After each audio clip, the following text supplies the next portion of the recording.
total نفس ميرا was scared. This society deserves to be protected from me and from others like me. They were sexual fantasies of control, power, complete dominance. They became reality. Das was das Kind wurde. So went to the garage. I've got an ex. I closed my eyes. I was crying so hard. And all of a sudden he was there.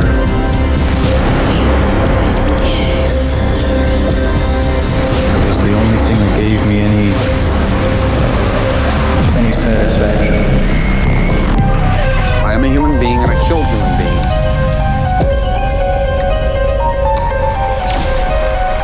Dead won't bother you. It's the living you gotta worry about. In a country where 83 people are murdered every day, Profiler Africa is where we unpack the psychology and the science behind violent crime.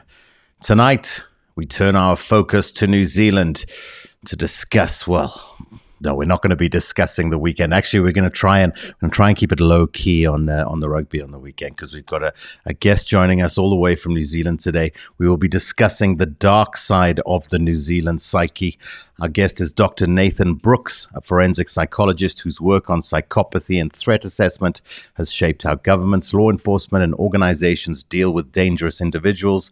He is also the author of Mass Casualty, The Rise of Lone Actors, and he's going to be joining us all the way from New Zealand. It's very early in the morning for him.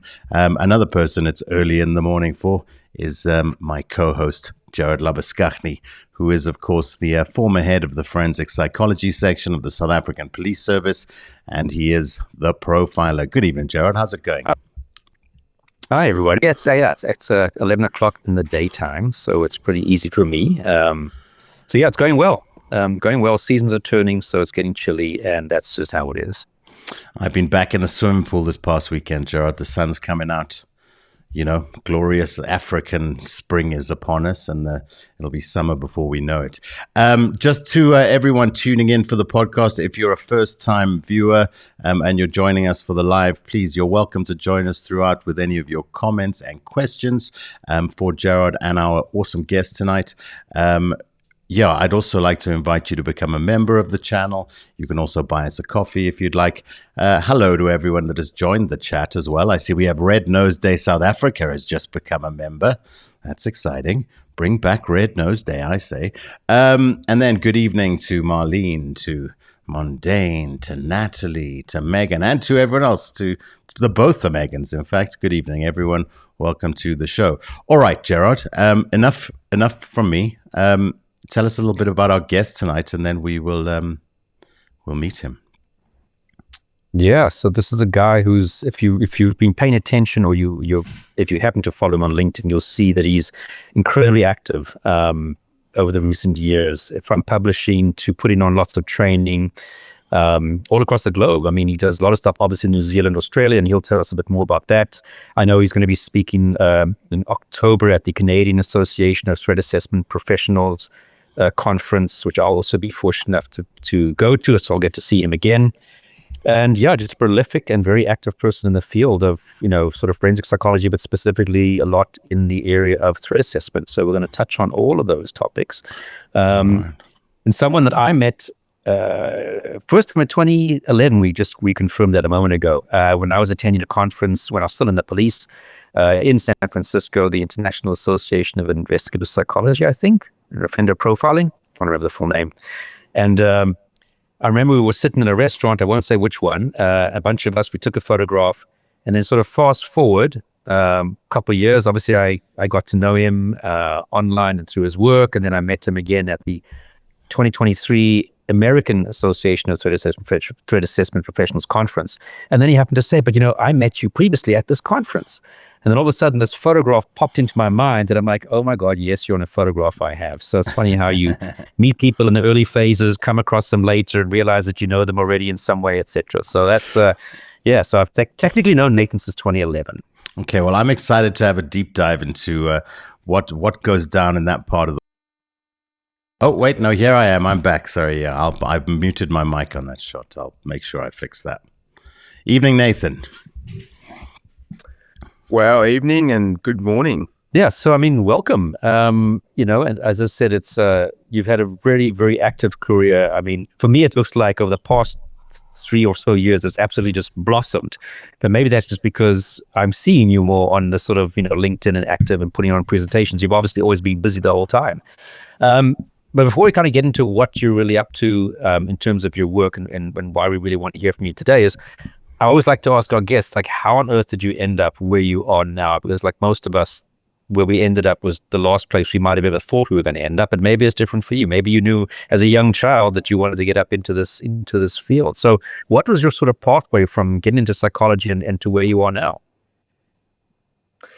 Well, it wasn't really planned, and I'm actually an Aussie that lives over in New Zealand now. But my early career was very much based in Australia and in Queensland, and I think I finished high school and wasn't really clear on what I wanted to do, and I was doing triathlons at the time, and the idea of sports psychology sounded appealing, and I was really interested in the motivations and how you maintain a really sort of strong mindset over several hours of endurance racing. And I kind of gravitated to psychology and started out in there, and then as I went through, sports psychology wasn't actually available, so it was standard clinical psychology or forensics, and clinical seemed way too boring, so I went down the forensic path, and then I found psychopaths, and then I've just kept staying engaged and fascinated by the area. There's always something unique that when we think about criminal offending, that as a forensic psychologist we try to understand, because it really causes you to scratch your head, and it's very puzzling sometimes. And then how did you then end up going from Australia to New Zealand? Was that for or work in the forensic field, or was it just the natural movement? So I moved around a bit. I spent probably 7 or so years in private practice as a consultant forensic psychologist, and then moved into working with high-risk sex offenders in the correctional space, and from there, I went into lecturing in forensic psychology, and then at around the COVID era, I left the university and then came over to New Zealand and took the role in the police, because it was a great opportunity. And I think as a forensic psychologist, it's in some ways it's the quintessential opportunity to really apply those skills. So I've been in the role now with the New Zealand Police for around about 5 years. Okay, well, I don't blame you at all for grabbing onto that one. So is that your full-time position? I think you also linked to university. So what kind of keeps you the most busy, the police stuff or other work or private work? Yeah, so my day-to-day job is with the police as an operational psychologist, and then on the side I do consultant forensic psychology work, and we also run a training organisation, Groundproof Forensic Institute, which is very much focused on Australia and New Zealand, and trying to provide high quality, high stakes training for some of those tough decisions that need to be made in this type of work. Great. I mean, and you're also an author, and we're going to get into the books a bit later, because we want to have a nice deep dive into the books. I know you've written academically, but this is, I think, a book more aimed at a broader academic, but sort of a broader appeal. So what exactly what does the unit do that you work in the police? I mean, I think you know a little bit about what I used to do. Is it something similar? What types of cases do you tend to focus on? How's the sort of structures? The people can kind of have a bit of an idea. What's the comparison between sort of the IPU in South Africa and your unit? Yeah, I mean, I might give you the background of the unit. So the unit formed back in 1998, and at the time, between 1982 and 1994, we'd had around 70 unsolved stranger sexual assaults going on. So essentially, it's a series of serial stranger rapes occurring. And the DNA profiles identified that there were 2 main perpetrators at the time. And that was causing a lot of trouble. Obviously, it had gone on for over a decade, and the New Zealand Police consulted with the FBI, and they learned about profiling, and I think as several units did around that time, and they had Operation Park running, which was an investigation into one set of series, and then Operation Harvey was an investigation into a second set of series. So the Operation Park team narrowed in using a profile on that perpetrator and the individual with that DNA profile, and they were able to identify a fellow called Joseph Thompson, who when they picked him up, confessed to more than 70 sexual assaults over that sort of decade period. And in the end, he was charged with, I think it was 49 stranger rapes. Now, following Operation Park, a couple of the individuals that worked on that then moved over to Operation Harvey to catch the other remaining perpetrator. And they caught him a year later in 1996, and that was a fellow called Malcolm Riwa. And he was charged and convicted for 25 stranger assaults, along with one sexual murder. And from there was a review done, and then that led to the unit being established in 1998. And at the time, it was known as the Criminal Profiling Unit. And it was initially staffed primarily just by sworn police. And then over the time, it's evolved, and there's less sworn police and more non-sworn staff now. So it's taken on very much the investigative psychology model, and we have a detective senior sergeant that sits over the top of us, along with 2 operational psychology roles, and we have 3 analysts that also run the violent crime linkage analysis system, so the VI-class system, and we track the stranger sexual offences across the country. So it's quite a history there, and we really support any major or serious crime investigation or anything that's a bit odd and unusual. We'll provide assistance there with helping the investigation and just advice into understanding various aspects of the offending or whatever it might be. So it's interesting because it kind of mirrors in a way ours, where it started off because we had a whole bunch of serial murders taking place in the sort of 92, 93, 94 in South Africa. Bressler came out to kind of give some assistance as a retired FBI guy, Matt led unit. But then as the years went by, it shifted in terms of the kind of cases we dealt with became, yes, of course, always your sort of serial murder, serial rape, but so many other weird stuff. And then as years went by, more into threat assessment kind of came on board. And then sort of counterterrorism stuff came on board. Did you also find that over the years, the types of things, or perhaps what you were being asked to assist in, also shifted? Yeah, that's a really good point, because it has changed. There's always just sex and violence for many years, and I think even as a forensic psychologist, it was always just sex and violence. And then, I mean, this is part of the reason for writing the book, is the landscape just seems to be changing so much over the last decade or so. And, we're getting very, very much, it's narrowing in on things like targeted violence and threat assessment. I think about things like stalking, mass casualty attacks, even domestic violence has become very specialized as well. So things have really evolved, and yeah, our unit has evolved as well. So obviously it was those sort of key areas, but yeah, now could be in the national security space. Often there'll be things around, the threat assessment side of it, or the risk assessment side as well. And then even things around just interviewing and training as well of police. And do you find that there's other branches of government, maybe in the intelligence sector, that kind of has a similar sort of unit providing services to them? Or do you find that you guys kind of would assist other government agencies for things they're dealing with?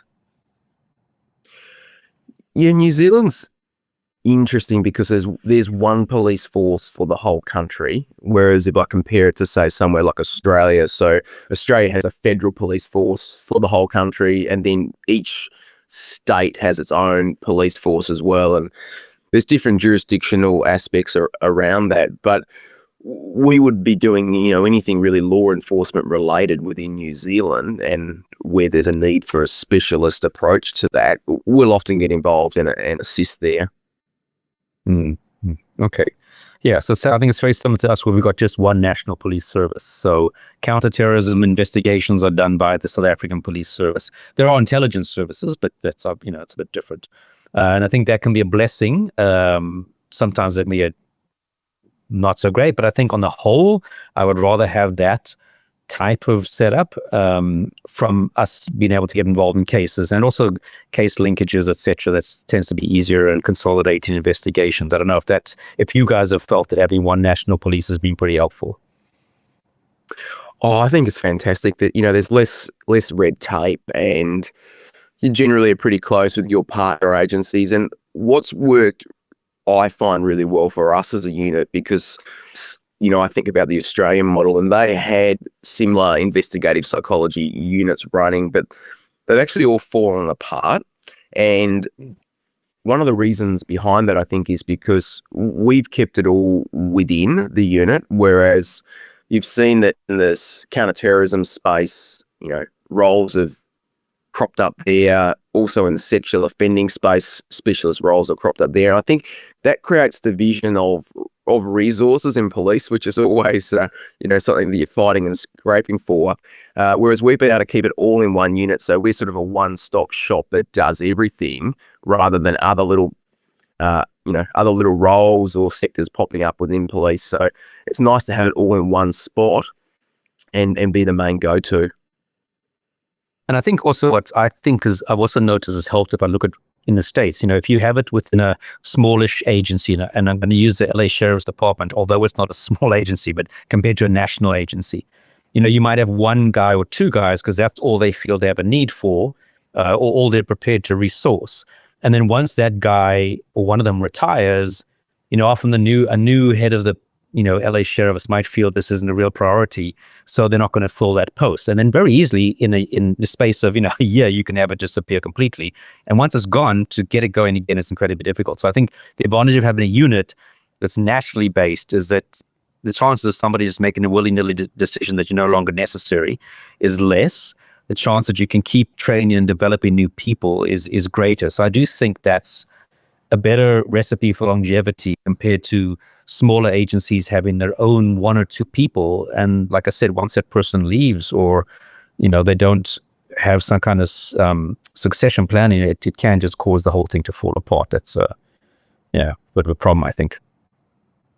Yeah, I listened to your interview with, Peter Collins, and I think that it's spot on because it's such specialized work, and there's the risk that if it doesn't get the support that it needs, or if you're sort of too loud as a unit and a bit controversial as well, then things can come undone. And I think that's been part of the issue over in Australia as well, is that certain relationships or different changes in bosses and structures have probably led to roles not being renewed as well.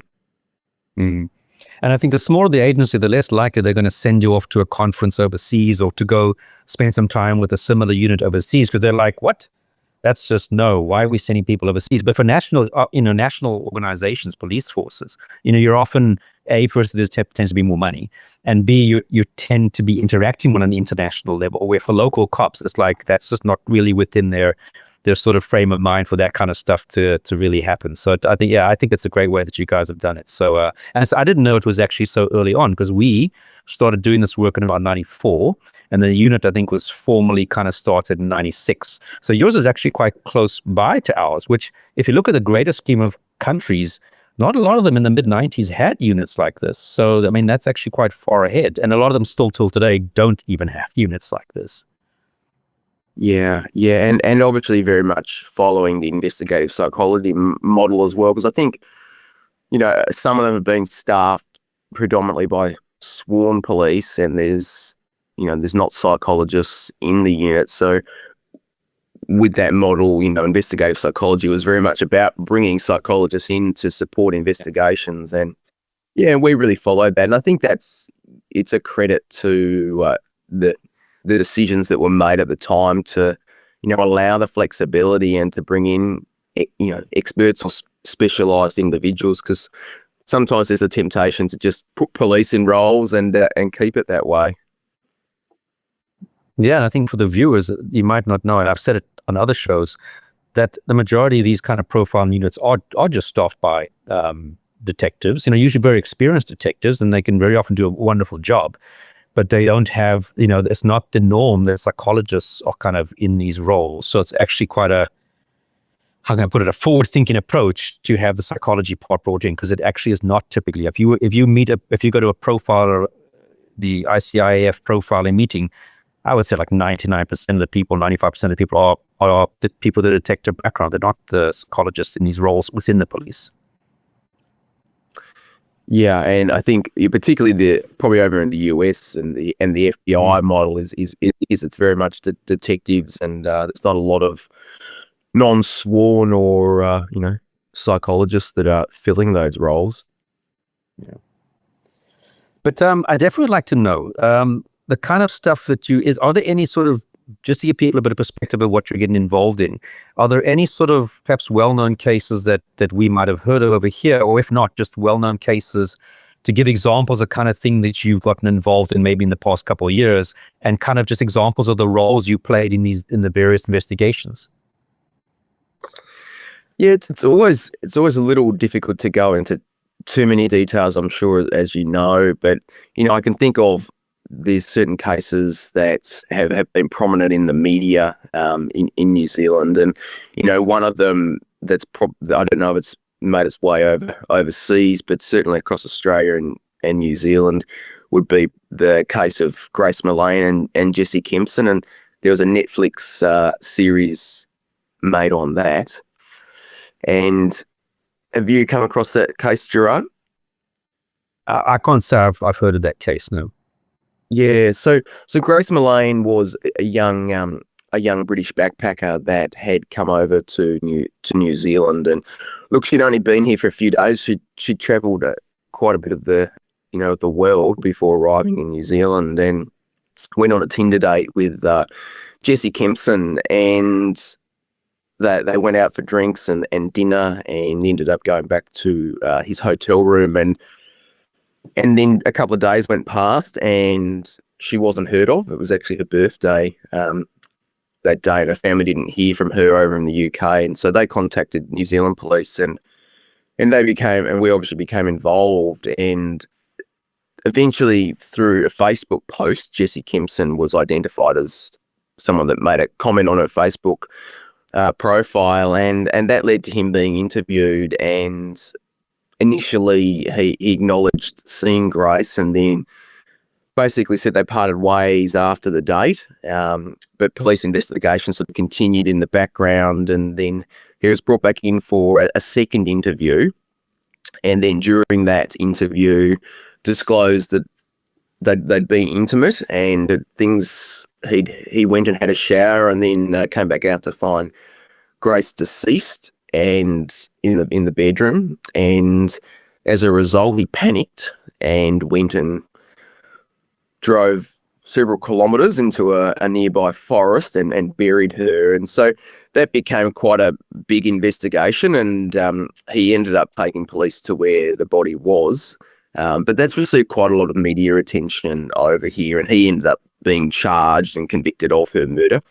And the interview with Kempson was quite interesting because we saw, I guess, the ability to try and give a narrative and hope that you can control the investigation, but in the end, it actually probably worked against him, because particularly with things like CCTV, cell phones, that was all able to be verified, and the various accounts and movements that he made ended up being things that he couldn't really argue then when that was presented to him as evidence in the second interview.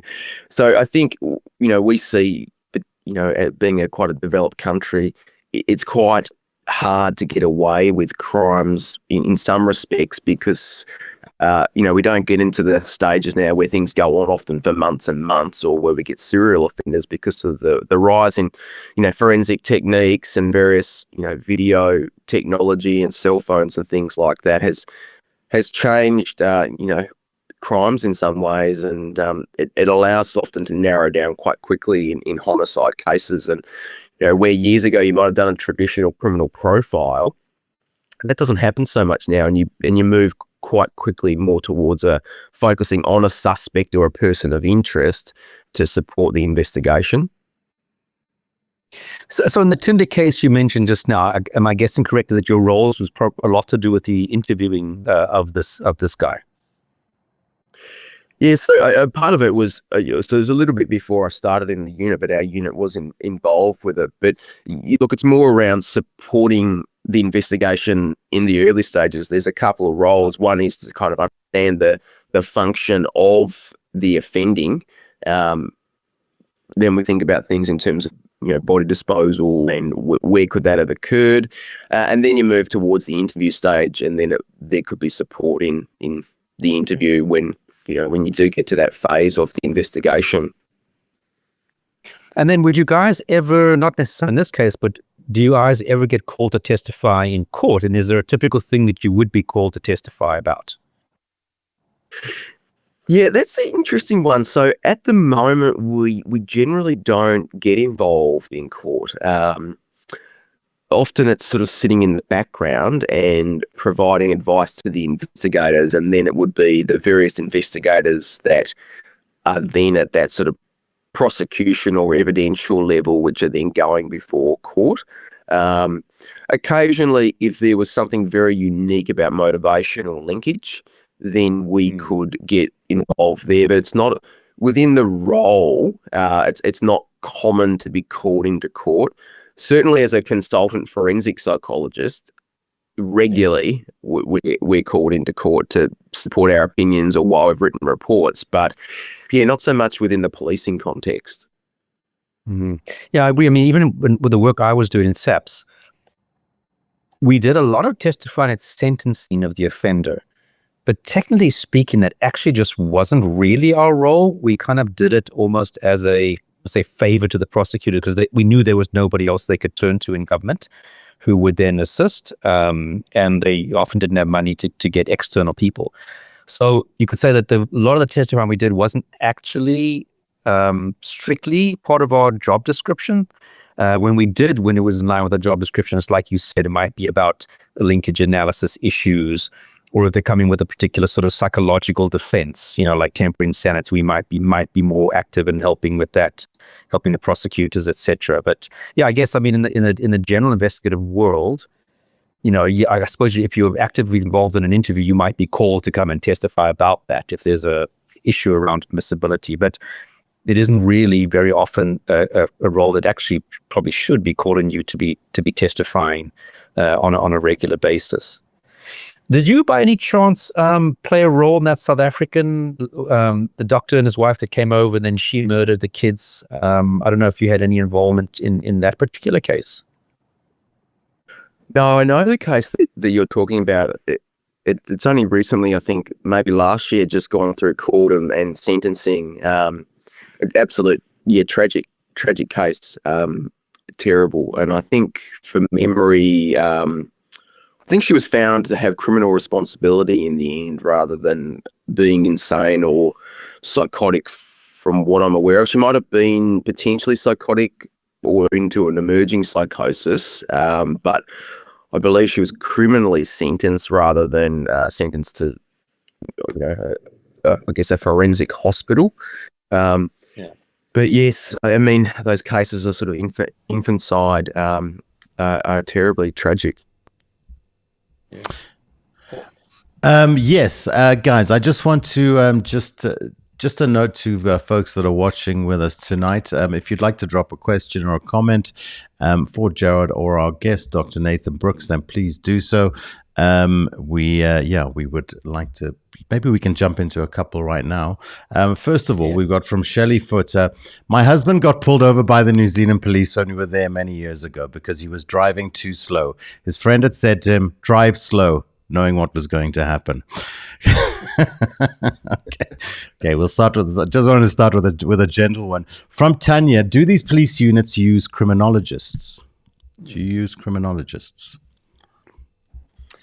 Probably the analysts often will have criminology background. So if we think about intelligence analysts, or even for us with our VI class analysts, many of them will have criminology degrees, or I guess would be what we would say is a criminologist. I don't know about that over in South Africa, Gerard. Yeah, so we in our unit we started to eventually, after I left, employ criminologists or people that criminology, honors level criminology degree or master's level. They kind of started to fill the role of profiling, and it's partly because the salaries we paid to the psychologists was terrible and we couldn't get people. So we kind of decided to expand it. But I think what's interesting is, you spoke quickly about VICLAS and the analysts. In South Africa, I think a lot of people here wouldn't know what VICLAS is. Do you want to just give a quick nutshell answer to that, what that is and how the analysts will be playing a role in that? Yeah. Look, the others in my team will probably be very unhappy with my description of it because I'm not that well across it, being an operational psych. But look, it's a data set that catalogues offending behaviour essentially. So it developed out of Canada, and then it's been adopted by police forces internationally. And so we run the Canadian system, and for us it's focused solely on collecting and cataloguing stranger sexual offences. So it would be looking at the offender, the offence behaviours, and obviously details around the victim. And one is you get a catalogue aspect of how offences occur, and then the other side of it is that it then allows you to look for similarities across offences to see whether you might have a serial perpetrator as well. And it can be used for other means. So you could also catalogue homicide cases, missing person cases, or cold cases as well. So, I think it's got huge functionality, and where we go with the emergence of AI will be really interesting in terms of, analysing mass data and what that might tell us for, crime patterns and understanding offending behaviour. That'll be a wait and see. Yeah. So as I understand, because we never had it back in South Africa, you say you catalog, I think you can catalog solved or unsolved cases. And then if you have a case that pops up that you've just received, and let's say the offender was wearing a pink balaclava and he had certain words that he used, etc., you can kind of put those as search terms into this database, and it'll pop up cases that have something similar in nature. And then you can kind of see if those it's not like it's a naturally searching database like a DNA database that's continually automatically looking for, because the similarities can be so widely ranged. If a similarity is that the victims between white female victims who are 23 years old, so if things were auto-searching, it would automatically link every single case like that together. So I understand you've got to put in search terms, then it searches it and spits up potential cases, which you then, and the analysts, if I understand, would be the people who are actually coding that data from the case file into VICLAS and doing the searches, I guess? Yes, spot on. So that's what they are, entering the case details into the database. And then, they know the best way to search for things. And also then they'll take all that search information and try and then put it into a meaningful product. So, it's one thing to just put a search term in, but you then got to analyze all that to work out the relevancy of that and then put it into something meaningful. Yeah, absolutely. If there's a version that requires lever arch files and printing, then that'll work in South Africa with SAPS. Anything too digital is a problem of these days in this part of the world. Yeah. Quick one. I may have missed this, but what is the annual murder rate in New Zealand? Keith is asking. No, you didn't miss it, Keith, but it is a good question. How many murders do you guys have in a year, roughly? Well, I get horrified by your introduction that you have for the show, where you say 80. Was it 83 a day? That's where we're at. Latest stats. Yeah. That's about the annual rate for New Zealand is about 80. Okay. Yeah, I've done a quick Google search, and it says annual murder and manslaughter, which is culpable homicide, which is negligent causing of someone's death. Okay, they say between 2007 and 2020 was 49 per year. 49 How many? Per year. 49. Wow. Okay. So it's basically half of our daily rate, roughly. Wow. Look, it's a competition. It's a competition we always win, and it's one of those ones you never want to win. Just a quick question from Gabe as well. Sorry, no. I was going to say I could give you some stats if you're interested. So, so between 2007 and 2018, there were 820 people in New Zealand killed by homicide, and we've got a really high closure rate. So of those, we've got a 94% closure rate for homicides. So that's really quite high. Ours is 12, by the way. Percent. Gerard, Wow. Gerard, don't be upset, Gerard. You had lots and lots and lots of cases, okay? All right. Don't feel bad. Sure. Okay, well, like I say, yeah, I mean, I kind of figured that it was going to be dramatically different. From Gabe, if that South African doctor who killed her children had to flee back to South Africa after the murders, would she be extradited back to New Zealand? How do the New Zealanders and the South Africans get on that kind of front? Well, I think from so. my knowledge, Yeah. yes. Yeah, I agree. So what people often think is that you have to have an extradition treaty with another country to extradite someone. That's absolute nonsense. We didn't have one with Brazil, and we brought that guy back who killed his girlfriend and then fled to Brazil. It's just easier if there's a treaty, because a lot of the basic back and forth and paperwork and blah, blah, and governmental slow pace is ruled out if there is an existing extradition treaty. Just an interesting note, though, if it's a country where the person would be facing the death penalty, we would probably only extradite them to that country if they promise not to give him the death penalty in the sentence. Yeah. If not, then we wouldn't extradite him or her. But yeah, I think in this case, we would have we've got a very good relationship with New Zealand. I can't see why we wouldn't extradite her back for that. I don't know if she was coming back to serve part of her sentence in South Africa. I don't know why in the back of my mind I have something like that, and I'm talking under correction that she would come and serve some of it here, but that I'm again under correction with that one. Gents, I would like us to first of all discuss, obviously I think it's going to be pertinent in the context of the Charlie Kirk assassination last week, to discuss Nathan's book and talk a little bit about The Lone Actor is going to be something we can do. But first of all, I would just like to once again invite everyone, if you haven't already, to please subscribe to the channel. You can also share with us a super like if you'd like tonight, and you will be guaranteed that we will pose your comment or ask your question. I just wanted to give you an update on where we're at. We're currently at 29,816 subscribers. So the reason I'm showing you that is because we're pretty close to 30,000. So maybe you guys can help us push that over the edge sometime soon. But yeah, we'll be back in 1 second, right after this. In a country where 83 people are murdered every day, knowing the minds of killers isn't curiosity, it's survival. Subscribe to Profiler Africa now. It's free, or become a member and help keep the channel alive. Remember, trust nobody. Okay, Gerard, if I might kick off this section, I just have a question regarding sentencing and what sentencing looks like in New Zealand. I see, Gerard, something I'd like you to comment on a little bit later is the situation with Donovan Moodley that's in the news currently.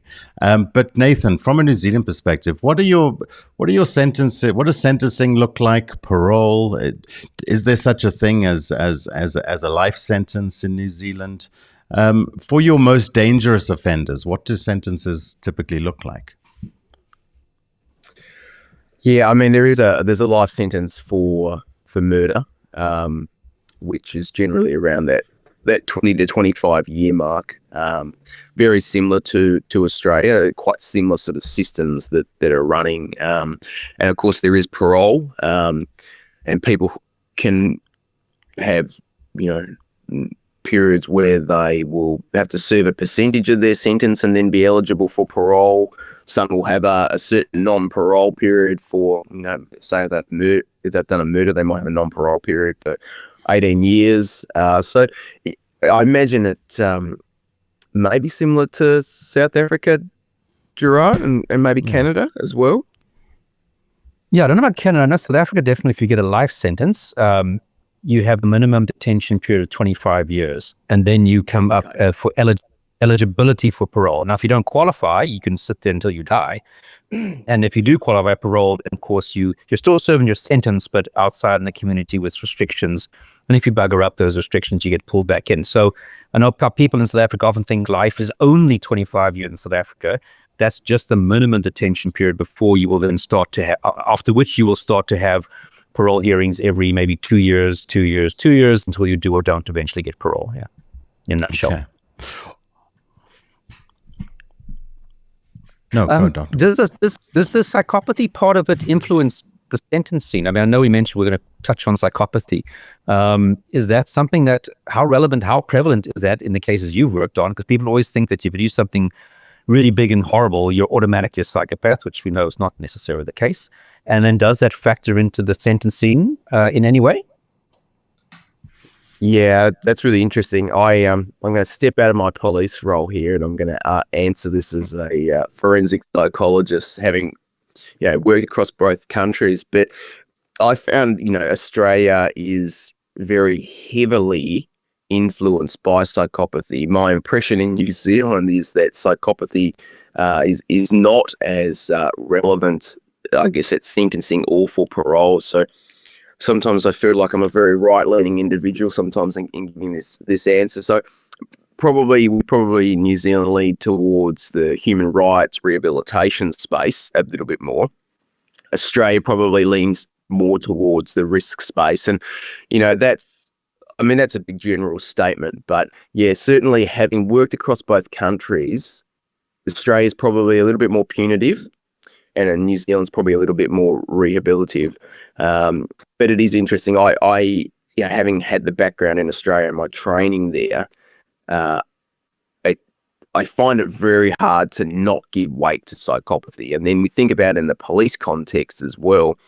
Psychopathy is really relevant to investigations, because the moment that you make a plan, but you don't plan for someone to be psychopathic, then things can really come undone, because these are the folks that do everything different to your other types of offenders. Yeah.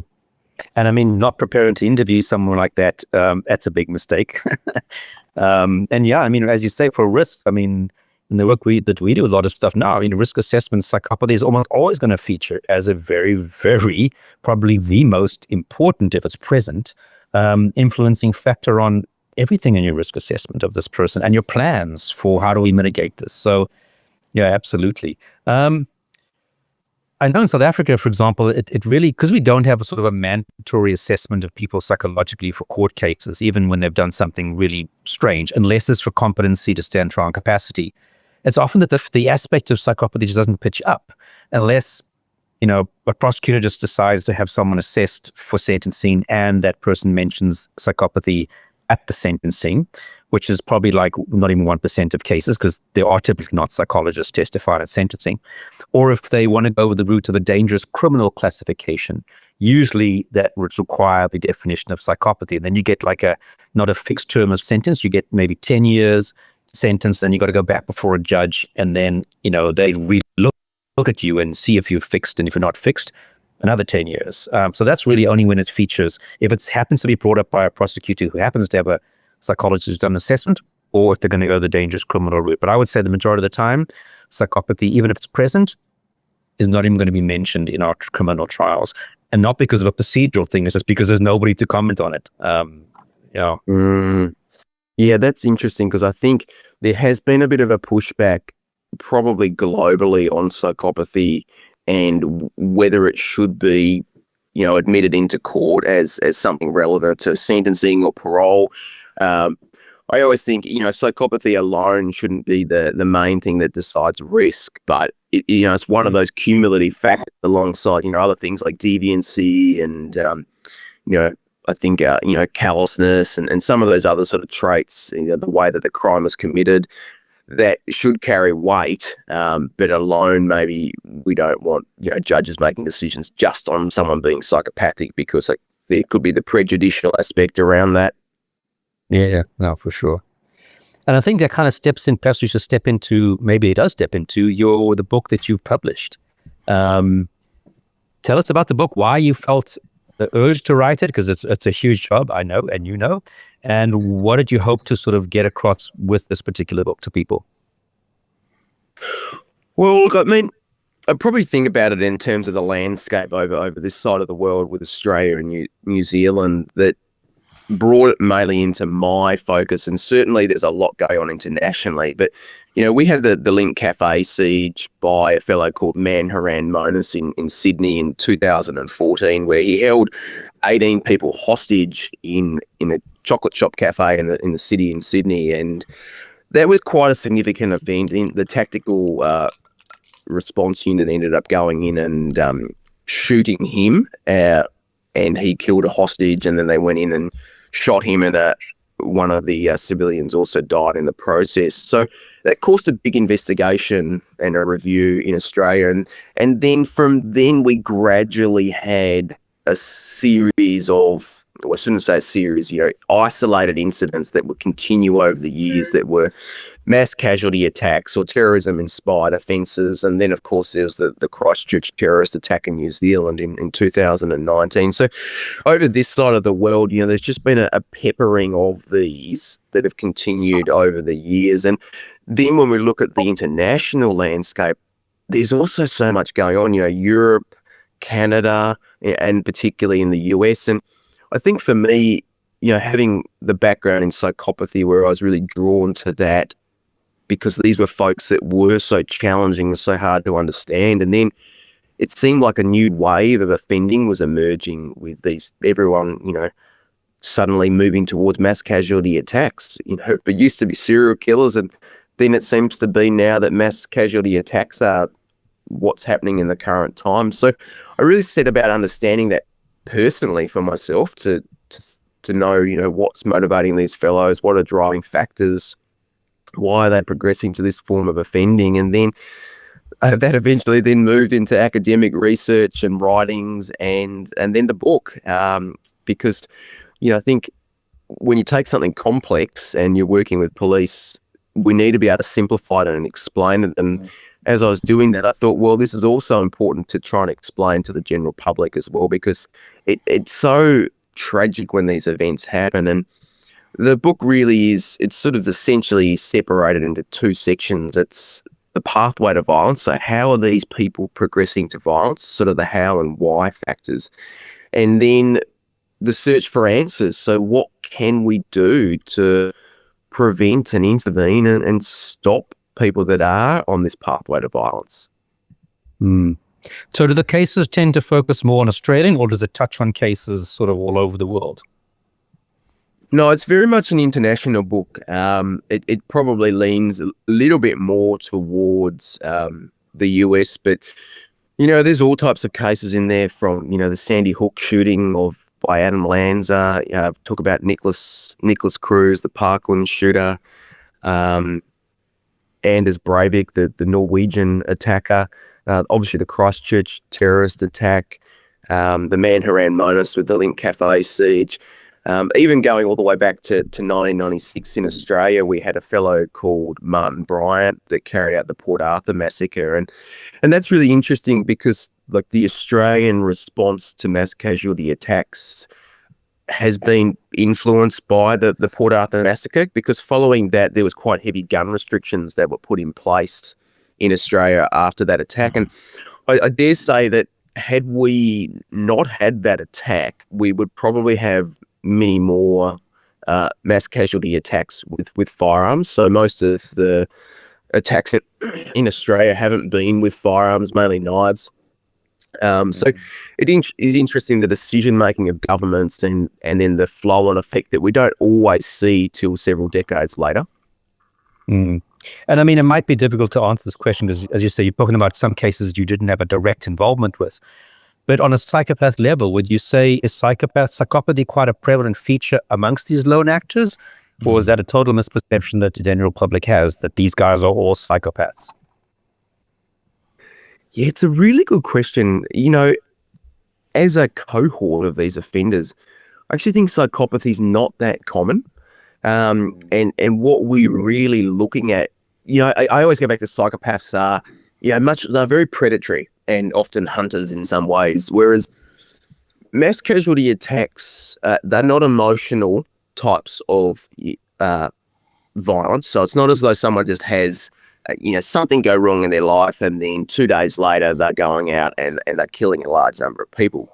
But they are emotional in the sense that someone often is driven by a grievance or a fixation, and they hang on to that and they harbor that, and it fuels them. And then over many months, they then move towards planning and preparing to carry out an attack. So I often think psychopaths it's not necessarily the type of violence that I think that they carry out. Theirs is a lot more of a hunting sort of type of violence and a bit more predatory, whereas a mass attack in some ways is about a statement and trying to find a level of significance, and sometimes it's notoriety.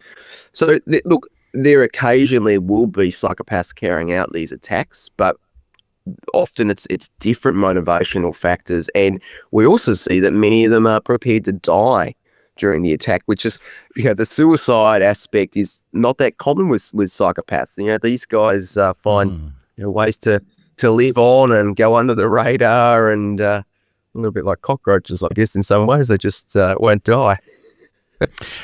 Do you look at psychopathy on a spectrum? Do you consider it like that?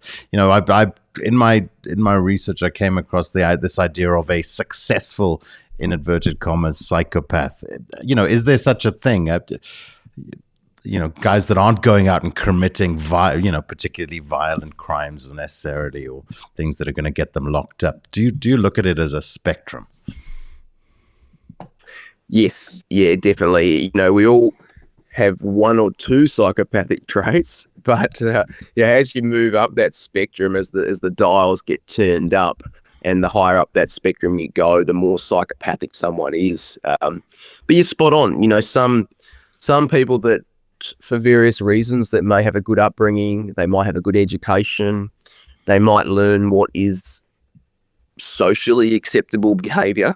They find a way to express those traits in a more appropriate manner, and they may get into a corporate position where they're not going out and acting violently, but they're still ruthless, they're still cunning, they're very bold and fearless and dominant, but they can get into the corporate setting, and there's been some good examples of that over the years. I think Bernie Madoff in the US, who was the head of the NASDAQ, he's often sort of talked about as the poster boy for corporate psychopathy, ran a Ponzi scheme for nearly 30 years. I think in the end it was estimated to be, he was convicted of around about $13 billion of fraud, but it was estimated to have been potentially up to $60 billion. So we can certainly see that, there are higher functioning people that have psychopathy that don't violently offend, but they get up to a lot of trouble and chaos in other ways. Fair enough. Okay. Gerard? No, I'm just trying to check if there's the other questions. If I might, then I'll just jump in. Talking about the lone actor, and how do we start to think about kind of mitigating against these kinds of threats? Because I would, where I understand is one of the major challenges is that a lot of the time this is can be a single man, or typically a guy, I guess, alone in his bedroom with his own thoughts and his own internet connection, and it spirals from there, and not necessarily the most detectable per kind of people. What do we need to look at as what are the evolving solutions for the lone actor that we're looking at? I would imagine technology, AI can play a role here. What are the trends to solve this problem? Yeah, it's a really good question, and a really big answer as well. I mean, first of all, for your listeners, it's probably good to frame up what a lone actor is. And ultimately what we're saying is that it's someone that self-initiates to violence. So they may be alone or a loner in some respects, but they're self-initiating to violence. So they're not doing it at the direction of a group or a third party. So it's out of their own volition. And they may be interacting, though, with others online, or they may have family members. So they're not alone in the classical sense. So they might get tactical knowledge online or have other people around them, but they're often sort of socially disconnected. So they don't really find fulfillment in social relationships. And then, they gravitate to the online space. I think we see that more and more now. And, they're in chat forums, they're in gaming forums, and they're looking at various sort of, ideological things online. And from there, it starts to grow, become perpetuated, or alternatively, they've had sort of hardships or setbacks in their life that they haven't been able to respond to, and that's led them to, thinking about violence as a solution. So it's good to understand the pathways and then think about what strategies do we put in place. Now, in the book, for me, a big one is, of course, childhood. So, if we can get in early, we can correct the path that the person's on. Stepping away from that, if someone is already there, then we have to have good systems and processes in place. Now, the big thing, of course, is information flow. So, police and other, relevant agencies are not able to do anything if the information doesn't come through. So often we know that it's very rare for someone to work in isolation like an Anders Breivik, where there's no breadcrumb trail, that they're not leaving any evidence. Often, though, these people are talking about it to friends or family. They're making posts online. So it's making sure that if someone is aware of something, that they report that information, and then the right people are able to look over it. And then from there, it's about having good assessment processes so that we can make an accurate judgment of that, and then putting prevention plans in place. Now, prevention, of course, I like the fixated threat assessment model, which is around, we triage how concerning someone is.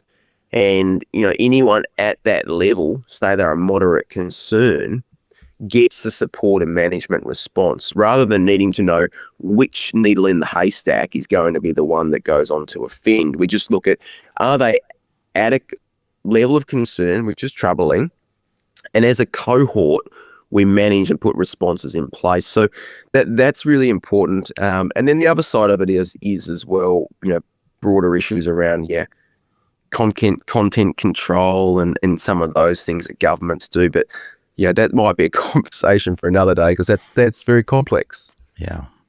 And I think even if you look, Paul, for the Charlie Kirk case, I've been kind of just following it on YouTube or the news channels. And I mean, they are picking up, he had told people, he had said, and not vague things, he'd said pretty direct things to people before the incident. And I'm not talking the morning of, I'm talking about in the lead up to the incident. So exactly like we say, people being aware of what needs to be brought to the attention of whom, that someone with expert eyes can look into the case to see if there's a problem.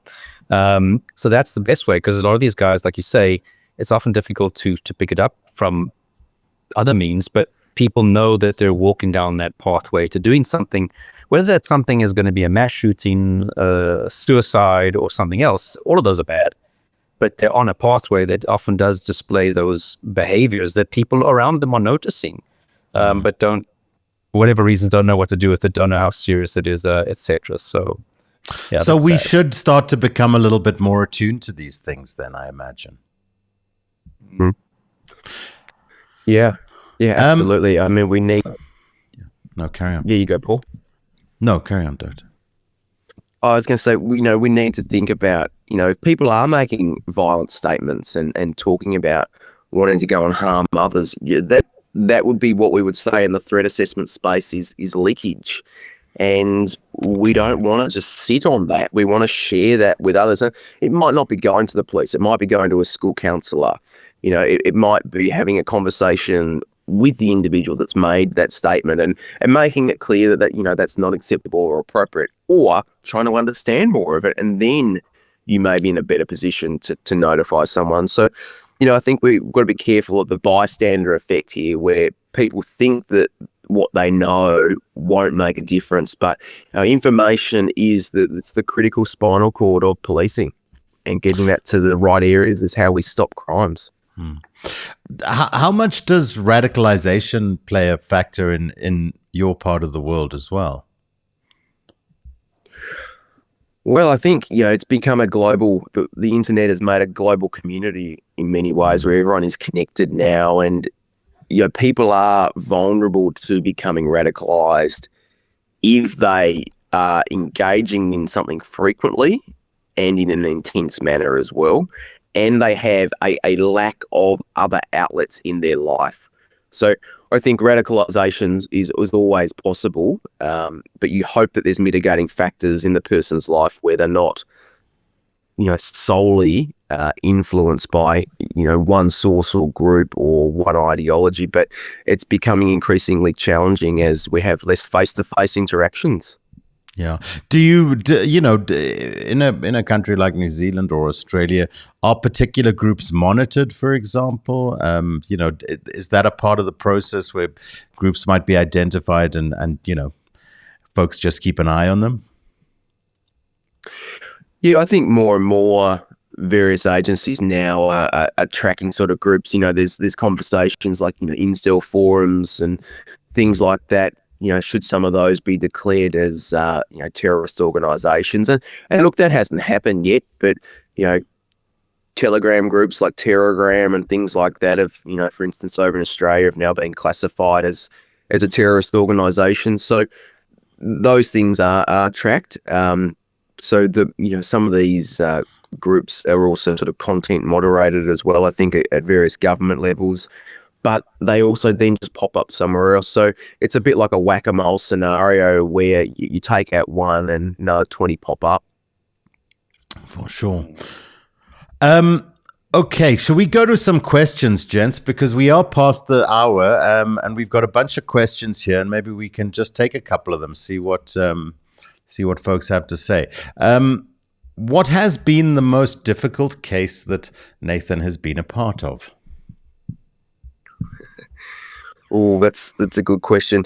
I mean, look, I think probably for me, I find the most challenging cases are where you are so close, but you're limited by evidence. So you might have a very good idea of who has done the offence, but for various reasons, there's just not enough to move forward. So I think we get really good outcomes, but occasionally, as probably, you'd say as well, Gerard, with certain cold cases where you have a really good idea, but you are stuck and hand-tied unless the person, wants to come forward and say something, or something might change with the witness. But it's the ones where you're so close, but the outcome seems so far at the same time.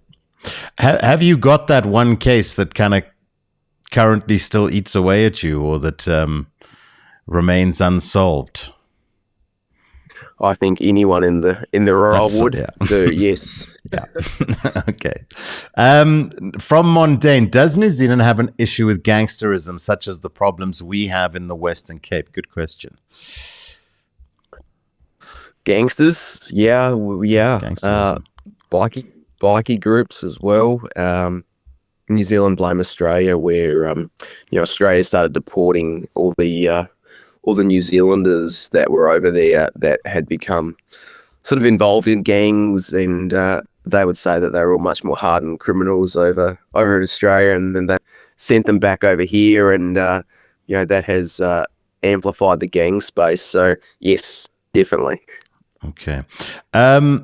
Has New Zealand, this is a good one, dealt with any specific serial murders that have general trends in common? In SA, I've noticed a lot of commonality in terms of victims being lured or victimized after being offered jobs work. So, are there any kind of unique kind of components of the MO of serial offenders in that part of the world that are worth noting? Or do you even have serial murderers in New Zealand? Or even do you have, like you said, catch them after the first one. Yeah, so I mean, look, so serial murder is incredibly rare here. I'm trying to think if we have you? Any of this would be before my time in New Zealand. I mean, certainly serial rapes, and I don't think that serial rapes are committed in a unique way compared to here or compared to any other country. Australia, probably the most well-known serial murderer over there would be Ivan Milat, who was killing backpackers that were hitchhiking along the sort of New South Wales and Queensland coast. And there's been quite a bit of media attention with him over there recently, where I think it was 8 people he was convicted of, but they now have realised that he was actually living in several different locations. So they're looking at a review to potentially there could be dozens more that he's killed simply by looking for vulnerable people by driving along a long stretch of highway and abducting them and killing them. I've seen some great documentaries on that case. And of course, the bodies in the barrel case. I mean, I don't think, just as far as movies are concerned, that movie Snowtown is probably one of the most disturbing pieces of cinema I've ever seen, and certainly a striking case. But I just want to comment, because you said earlier that, that with your high solving rates and conviction rates, the thing is, if you have those high rates, you're not going to give a person the opportunity to commit number 2. So I always say that, the more serials you have, specifically serial murder, it actually is a commentary on the quality of the general quality of your policing. Because like you say, if you caught them after the first one, you wouldn't be able to become a serial murderer. Yeah.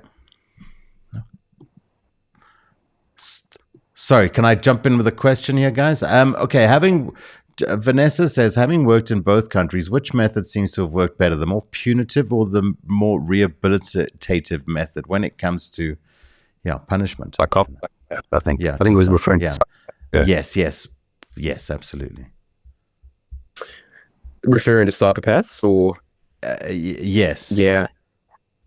Well, I think the rehabilitative model for treating offenders is an exceptional model, and you look at what they do over in the Scandinavian countries, and they do that really well.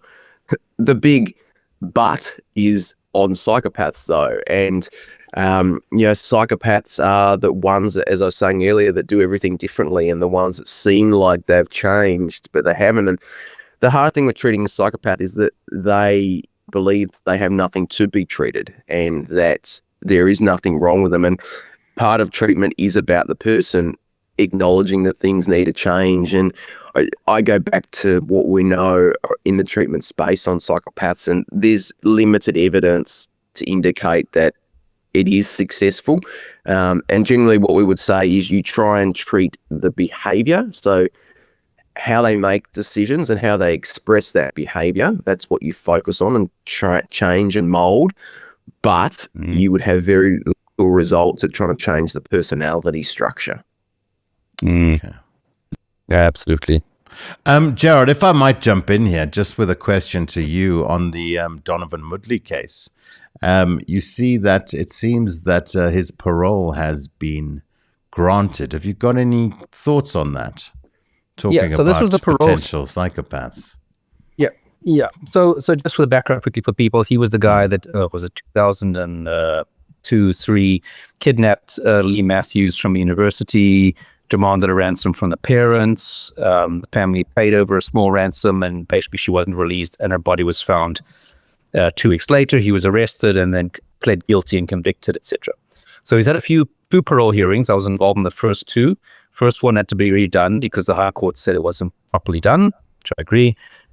The second one was also not properly done, and he went to the High Court and had that overturned. So this was the 3rd round in his parole hearings.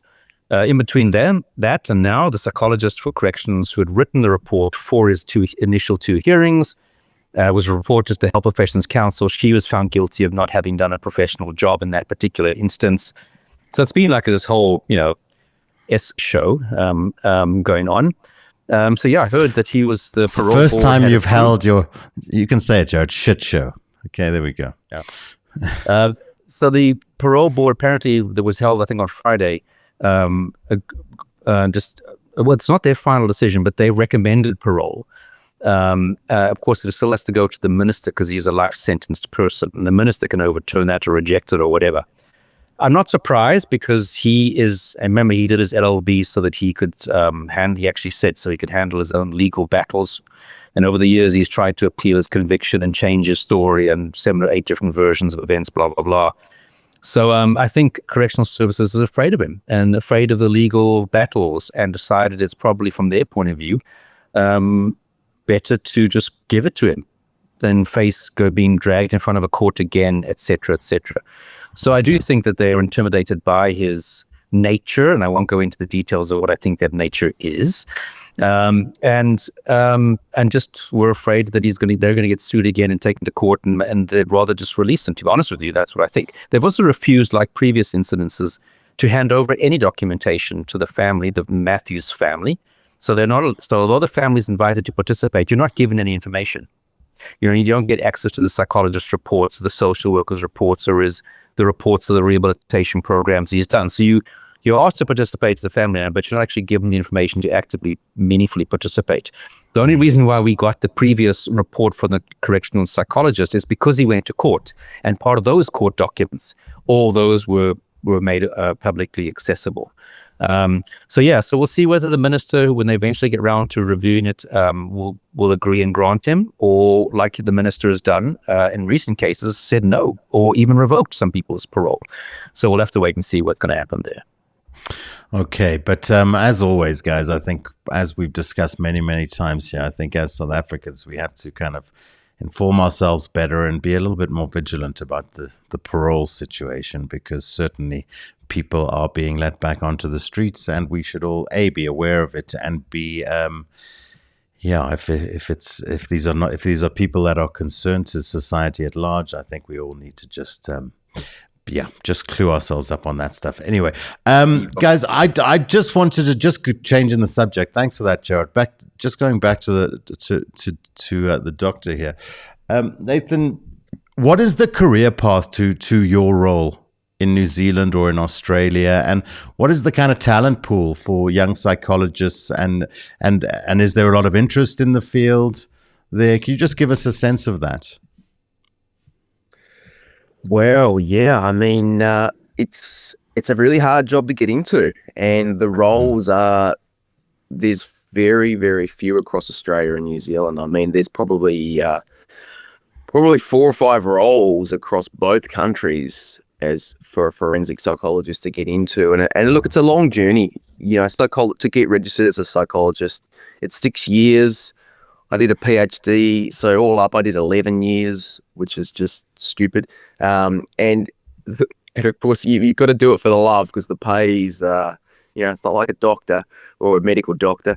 So it's a hard one to find police roles. My advice to people would be, if you're interested in getting into the police, do something like a criminology degree and go into the intelligence analyst space, and you can get in there early as a young person, maybe in your 20s, and then that gives you a long time to progress your career in the police. So you can get a lot of experience, you can get to the senior intelligence analyst level, and then if you want to do some top-up study down the track, then great, and you might be able to specialize in psychology. But I think getting in and doing sort of that grassroots level for a non-sworn person at the intelligence analyst level that'd be what I'd recommend. Okay. And I know that for folks that are yearning for uninterrupted electricity, leaving South African shores, New Zealand and Australia tend to be landing grounds for South African expertise and professionals. Have you found any South Africans in the field making their way to your part of the world and becoming colleagues? Yes, I have. I won't name them, Sure. but yes, there are a few that have ventured over to New Zealand for a different way of life. Absolutely. Gerard, any more questions? I think we've taken the majority now from the viewers, but we've gone for an hour and 15 minutes, and it's probably about time to start wrapping things up. But Yep. Yeah, Gerard. All good on my side. Yeah. There was just one last question I wanted to pose from the viewers, because we've covered some cases with particularly young offenders here on Profiler, and the question was, does New Zealand have any cases where children were the offenders of very violent crimes? Yes. Yep.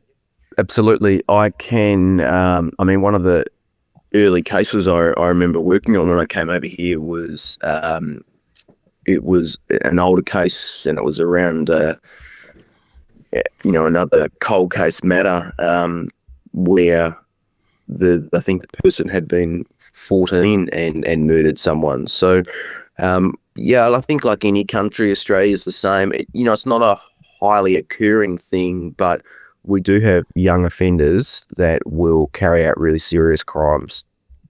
Okay. All right. Well, thank you so much for joining us tonight. It's been really insightful just to get a sense. It's great. We continue our world tour of weighing up other people's murder rates versus ours. So far, we're crushing the competition. I'm sorry to say, but yeah, just wonderful to have you on the show. Regarding your book, is it available worldwide? Can you point at anyone at any specific points to follow up there? The best place to go for anyone international that's listening would be just onto Amazon and type in mass casualty, the rise of lone actors, and it will be, it'll come up and it'll be available. Okay. And the podcast as well. I don't want to leave before we talk. Just tell us a little bit about that. Where people can catch that on the YouTube here. So I have the Targeted Violence podcast, and it's a new thing. I've started it up this year and very much focused on policing and those that have had first-hand experience with offenders. So again, you can type it into YouTube or Spotify or Apple Podcasts, and you should be able to track down the Targeted Violence podcast. Fantastic. We'll drop a link to that below, and we'll add it to our recommended list of channels as well, so that folks that subscribe to us can easily access that. So I'll do that after the show tonight. Okay, guys. So, Doctor, thank you again, Gerard. If you final comments, and then we can wrap things up. I think I'll just do a bit of admin and we'll close it off. Thanks so much. It's always just, half the questions I was asking, I didn't know the answer to beforehand. So it's been a great learning curve for me, and nice to see how some things are similar, some things are different, as it always will be. But thank you for sharing your time. Absolutely. Thanks for having me, guys. Great. And enjoy the rest of your day, because you've got a full day ahead of you. Well, I'm going to settle in for that. And Gerard, it's the middle of the day for you. So back to work for you there, Gerard. Okay, thanks, gentlemen. I will say goodbye to the both of you, and to everyone watching at home. Thank you once again for tuning in to our Tuesday night live. My favorite night of the week. I hope it's yours too. Thank you very much to Shelley for your contribution. I'm trying to bring your... Okay, for some reason, Shelley, it's not coming up. But thank you, Shelley, for your super sticker. We appreciate you. Thanks to everyone for tuning in, as always. Please do hit the subscribe button. As I said, let's have a look how we're doing on our live count at the moment. We are up to 29,817 subscribers. So just, 183 away from, is my math good? 183 away from 30,000. So help get us there, guys. Please do share the podcast with your friends. And if you haven't already subscribed, please do so. Thank you very much for tuning in once again. We'll be back same time next week with another episode of Profiler Africa. And like I always say, folks, don't forget, trust absolutely nobody. In a country where 83 people are murdered every day, knowing the minds of killers isn't curiosity, it's survival. Subscribe to Profiler Africa now. It's free, or become a member and help keep the channel alive. Remember, trust nobody.